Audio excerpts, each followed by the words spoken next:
Dès la semaine prochaine, nous réunirons à Paris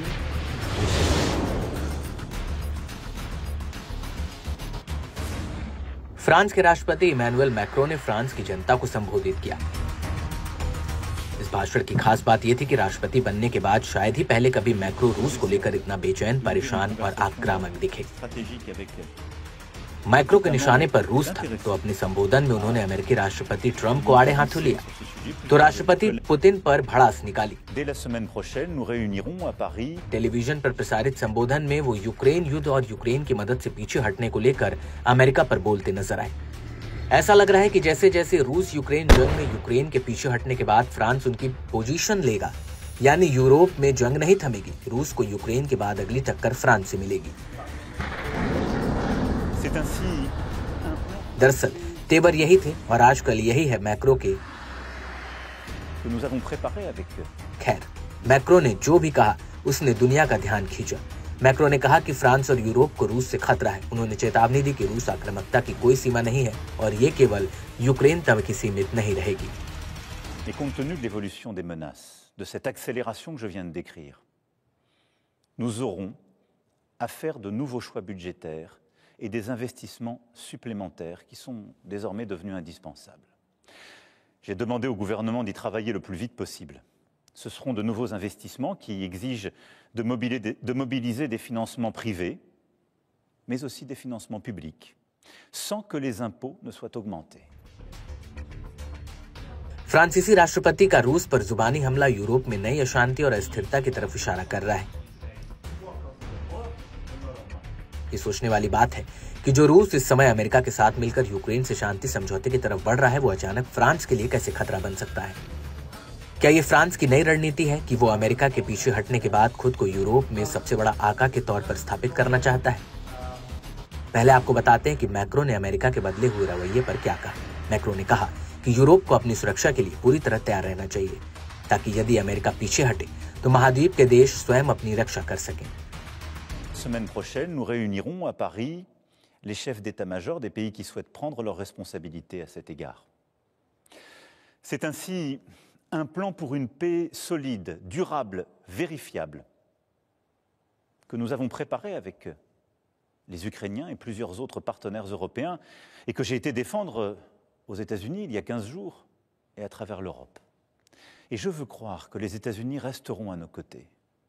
Mais il nous faut être prêts si tel n'était pas le cas. अब बात सिर्फ यहां तक नहीं रुकी, मैक्रो ने परमाणु हमले तक की बात कर डाली। दरअसल फ्रांस यूरोपीय संघ का एकमात्र परमाणु शक्ति संपन्न देश है। मैक्रो ने वो यूरोप को रूसी खतरों से बचाने के लिए फ्रांस की परमाणु परिशोध क्षमता के उपयोग पर यूरोपीय सहयोगियों से चर्चा करेंगे। उन्होंने कहा कि यूरोप की सुरक्षा को लेकर रूसी खतरे को देखते हुए फ्रांस अपने परमाणु हथियारों से यूरोपीय सहयोगियों की रक्षा के लिए तैयार है। मैक्रो ने कहा कि फ्रांस की ओर से यूक्रेन और यूरोप की हर मुमकिन मदद जारी रखी जाएगी। आपको बता दें कि परमाणु प्रतिरोध सिद्धांत कहता है कि परमाणु हथियार संपन्न राष्ट्रों पर हमला नहीं किया जाना चाहिए, खासतौर से परमाणु हमला, क्योंकि जवाबी परमाणु हमले की आशंका भी बहुत ज्यादा होती है। Ce que j'ai proposé, c'est d'ouvrir une conversation stratégique avec les États membres qui étaient intéressés à justement avancer sur ce sujet. Plusieurs de mes collègues sont venus me voir et donc maintenant on va ouvrir une phase où nos techniciens vont échanger. On va regarder exactement, on va ouvrir un dialogue à la fois stratégique et technique et se suivront des échanges au niveau des chefs d'État et de gouvernement pour regarder d'ici la fin du semestre s'il y a des coopérations nouvelles qui peuvent voir le jour. France ने राष्ट्रपति Emmanuel Macron ने घोषणा की कि उनका देश Europe की सुरक्षा के लिए अपने परमाणु हथियारों के इस्तेमाल के जरिए तैयार है। उन्होंने कहा कि फ्रांस की परमाणु शक्ति न केवल राष्ट्रीय रक्षा के लिए बल्कि पूरे यूरोप की स्थिरता सुनिश्चित करने के लिए भी महत्वपूर्ण भूमिका निभाएगी। इसके साथ ही उन्होंने यूरोपीय सहयोगियों के साथ रणनीतिक चर्चा शुरू करने की योजना बनाई है। Notre dissuasion nucléaire nous protège. Elle est complète, souveraine, française de bout en bout. Elle a, depuis 1964, de manière explicite, toujours joué un rôle dans la préservation de la paix et de la sécurité en Europe. Mais répondant à l'appel historique du futur chancelier allemand, j'ai décidé d'ouvrir le débat stratégique sur la protection par notre dissuasion de nos alliés du continent européen. Quoi qu'il arrive, la décision a toujours été et restera entre les mains du président de la République.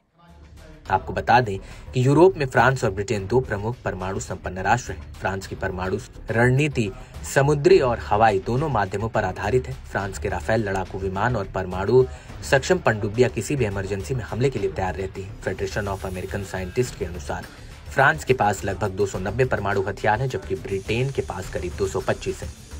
जबकि वहीं दुनिया के कुल परमाणु हथियार को लगभग 88% हिस्सा अमेरिका और रूस के पास है। ऐसे में मैक्रो ने साफ कर दिया है कि यूक्रेन के नाम पर यूरोप में असल में मैक्रो कौन सा ट्रम्प कार्ड खेलने वाले हैं। बहरहाल मैक्रो ने ट्रम्प के टैरिफ प्लान पर भी निशाना साधा और कहा कि चीन, कनाडा और मेक्सिको पर टैरिफ लगाने के बाद अब यूरोपीय संघ को भी ऐसे ही फैसलों का सामना करना पड़ सकता है। उन्होंने चेतावनी दी कि इस तरह के फैसले न केवल यूरोप बल्कि अमेरिकी अर्थव्यवस्था के लिए भी नुकसानदायक साबित होंगे। मैक्रो के भाषण से साफ हो गया है कि वो यूक्रेन की आड़ में फ्रांस को तीसरी शक्ति या फिर यूरोपियन यूनियन को तीसरे पावर सेंटर के तौर पर बनाना चाहते हैं, जिसका अगुवा वो खुद बनना चाहते हैं। अगर ऐसा नहीं होता तो वो यूक्रेन को सारी खुफिया जानकारी मुहैया नहीं कराते जो अमेरिका ने बंद की। अमेरिका द्वारा यूक्रेन के साथ खुफिया सूचना साझा करने पर रोक लगाने के बाद ही फ्रांस ने यूक्रेन को हर खुफिया सैन्य जानकारी मुहैया कराना शुरू कर दिया। तो वहीं दूसरी तरफ यूक्रेन को अमेरिकी समर्थन पर रोक के बाद यूरोपीय नेताओं ने यूक्रेन के समर्थन में अपनी कूटनीतिक कोशिशें तेज कर दी। बहरहाल फ्रांस के राष्ट्रपति का ये बयान ऐसे समय में आया है जब अमेरिका से यूरोप के रिश्ते अच्छे दौर में नहीं है। Semaine prochaine, nous réunirons à Paris les chefs d'état-major des pays qui souhaitent prendre leurs responsabilités à cet égard. C'est ainsi un plan pour une paix solide, durable, vérifiable que nous avons préparé avec les Ukrainiens et plusieurs autres partenaires européens et que j'ai été défendre aux États-Unis il y a 15 jours et à travers l'Europe. Et je veux croire que les États-Unis resteront à nos côtés. Mais il nous faut être prêts si tel n'était pas le cas.